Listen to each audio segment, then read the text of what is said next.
Welcome back, YouTube. It's your boy Brian Felix with Mendez Mobile Detailing. So I'm gonna be straight honest with you guys. So we came here to detail this BMW M3, and I honestly didn't feel like recording at all, and I still don't. But I want to bring out some content for you guys. So I'm gonna just quickly show you what we're doing. Hopefully you enjoyed the video. Make sure you guys subscribe to the channel. So we have a BMW M3. The rims were actually pretty bad on this car, but I didn't get to record that for y'all. But I'll go ahead and post some pictures here. And if you follow me at Mendez Auto Detail on Instagram, you'll go ahead and see the before and after. I actually ended up doing the vacuum while Edwin did all the wheels and tires, right? So I actually finished vacuuming the interior already. So already a step ahead on the inside. And then he's done the wheels. I actually just finished vacuuming, and he just finished the wheel, so he's starting to do the engine bay now. So I wanted to record this because I wanted to capture this transformation this car will go through.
So we just finished washing the vehicle, rinsing it down. Now we're gonna foam it again so we can clay bar it and give it a smooth finish.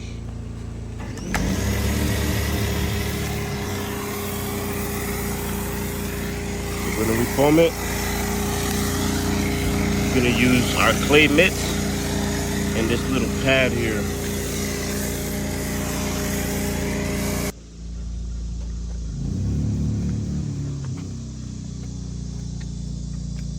The only thing I'm not gonna clay bar is that carbon fiber on the ceiling, on the roof, because we don't want to cause any damage to it.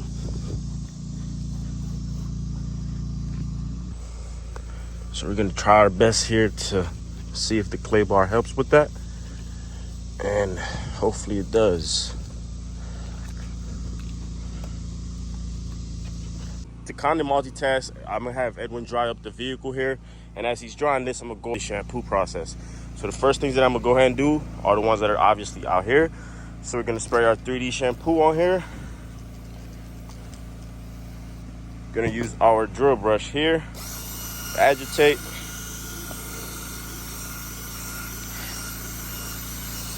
It's not too bad, so we don't want to spray too much chemicals on it. And then I'm gonna go ahead and use this here.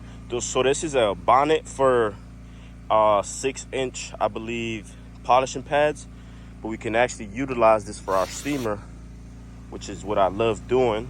Now we're ready to steam this carpets up. Now keep in mind, I do have to hold it down because it's moving on me. So just bear with me as I'm trying to do this with one hand.